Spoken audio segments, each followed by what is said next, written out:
Hi front, സുഖമല്ലേ എല്ലാവർക്കും? നിങ്ങളെ നൂമാൻ. ഞാനിപ്പോൾ നിൽക്കുന്നത് ഇടവ റെയിൽവേ സ്റ്റേഷനിൽ നിന്നുള്ള ഒരു വീഡിയോ ആണ് ചെയ്യുന്നത്. ഈ സ്റ്റേഷനിൽ വേറെ പ്രത്യേകം പറയാമെന്ന് വെച്ചാൽ, നമ്മളെ വർക്കല റെയിൽവേ സ്റ്റേഷൻ വരുന്നുമ്പേ ഉള്ള ഒരു ആദ്യമായി വന്ന സ്റ്റേഷനാണ് ഇടവ സ്റ്റേഷൻ. അത് കഴിഞ്ഞിട്ടാണ് വർക്കല സ്റ്റേഷൻ വരെയും. വർക്കല സ്റ്റേഷൻ അത്രയും വികസിക്കാനുള്ള സ്ഥലമുണ്ട്. അതിപ്പം വേൾഡിൽ തന്നെ ഫേമസാണ്. ഒരുപാട് ഇന്ത്യയുടെ അകത്തും ഇന്ത്യയുടെ പുറത്തുള്ളവരും സഞ്ചരിക്കുന്ന ഒരു സ്റ്റേഷനാണ്. ഇപ്പം വേൾഡ് മാപ്പിൽ തന്നെ വർക്കല സ്റ്റേഷൻ അറിഞ്ഞു തുടങ്ങിയിട്ടുണ്ട്. അപ്പോൾ ഒരുപാട് തിരക്കുള്ള സ്റ്റേഷനാണ്. അപ്പോൾ അതുകൊണ്ട് ഇനിയും ഒരുപാട് ട്രെയിനുകൾ അവിടെ നിർത്തും. നമ്മളെ ഈ സ്റ്റേഷനിൽ വേറൊരു പ്രത്യേകം കൂടെ ഉണ്ട്. നമ്മളെ അഭിനേതാവ്, സംവിധായകൻ, തിരക്കഥ എഴുതുന്ന നമ്മളെ ബാലേന്ദ്ര സാറിൻ്റെ അച്ഛൻ ഇവിടെ ഈ ഇടവ സ്റ്റേഷനിൽ സ്റ്റേഷൻ മാസ്റ്ററായിരുന്നു. അതും നമുക്ക് പറയാം.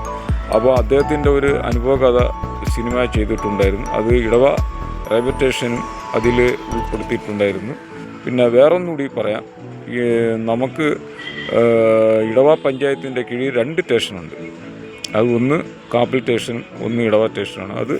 അതും ഇതിൽ നമുക്ക് പ്രത്യേകിച്ച് എടുത്ത് പറയാൻ അഭിമാനിക്കുന്ന ഒരു കാര്യങ്ങളാണ്. അപ്പോൾ അത്രയും സെറ്റപ്പാണ്. പിന്നെ നമ്മളെ നാട്ടിൽ ഒരുപാട് തിരുവനന്തപുരം ഡിസ്ട്രിക്റ്റിൽ തന്നെ ഒരുപാട് കലാകാരനും കലാകാരികളൊക്കെ ഉള്ള ഒരു സ്ഥലം കൂടിയാണ്. നമ്മളെ പ്രത്യേകിച്ച് പറയാൻ നസീർ സാറ്, നമ്മളെ GK പിള്ളേ സാർ, നമ്മളെ ഫേമസ് ഗായിക ചിത്ര ചേച്ചി, MG സാർ, അങ്ങനെയുള്ള ഒരുപാട് പേര് ഉള്ള ഒരു സ്ഥലം കൂടി തിരുവനന്തപുരം ഡിസ്ട്രിക്റ്റ്.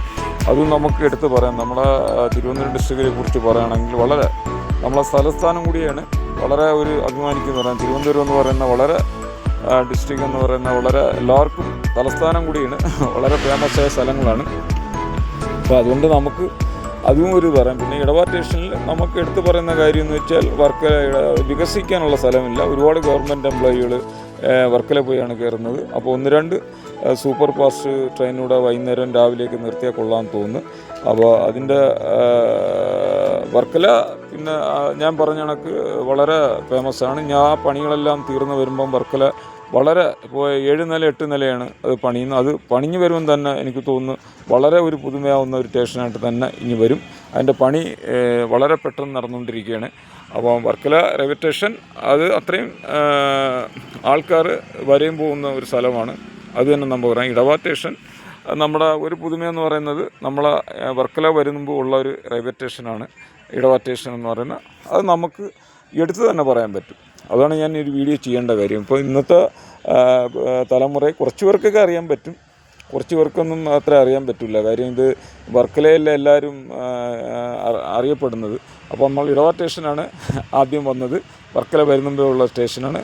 അതാണ് ഞാൻ ഈ വീഡിയോ ഇവിടെ തന്നെ ചെയ്യേണ്ട കാര്യങ്ങളെന്ന് വെച്ചാൽ, ഞാനത് വളരെ ഒരു ഇതായി തന്നെ ഞാൻ ഈ വീഡിയോ എടുത്തത്. എല്ലാവരും പിന്നെ വേറൊരു കാര്യമുണ്ട്, ഓപ്പോസിറ്റീവും നെഗറ്റീവും പറയും. അതൊന്നും ഒരു വിഷയമല്ല. ഒരു വീഡിയോ ഇടുമ്പോൾ അതിൻ്റെ തെറ്റുകളും കുറ്റങ്ങളും പറയും. നല്ലത് പറയുന്നവരുമുണ്ട്, അതിനെ കുറ്റം പറയുന്നവരുമുണ്ട്. അതൊന്നും നമുക്ക് വിഷയമുള്ള കാര്യമില്ല. പലവരെയും വീഡിയോസ് ഞാൻ കാണുന്നു. അത് ചിലവർ സപ്പോർട്ട് ചെയ്യും, ചിലവർ മോശമായിട്ട് പറയുന്ന ആൾക്കാരുണ്ട്. അതൊന്നും ഒരു വളരെ വിഷയമുള്ള കാര്യമില്ല. സത്യങ്ങൾ നമ്മളൊരു വീഡിയോ എടുത്ത് ചെയ്യുമ്പോഴേ അറിയാൻ പറ്റും. അത് വളരെ എഡിറ്റിങ്ങും ഇതിൻ്റെ കാര്യങ്ങളൊക്കെ ഒരുപാട് സംഭവം ഇതിൻ്റെ അകത്തുകൊണ്ട് ഒരു വീഡിയോ ചെയ്യുന്നത്. നമ്മളെ ഫേസ്ബുക്ക്, ഇൻസ്റ്റഗ്രാമും അതുപോലെ തന്നെ എല്ലാം നമ്മൾ ഇതിലിപ്പോൾ ഓടിക്കൊണ്ടിരിക്കുന്ന ഒരു കാലഘട്ടമാണ്. പുതിയ രീതികൾ. ഇനി അടുത്ത ഒരു വീഡിയോ ആയിട്ട് ന്യൂമാൻ വരും. ഷോർട്ട് ആൻഡ് ബ്രേക്ക് നിങ്ങളെ ന്യൂമാൻ.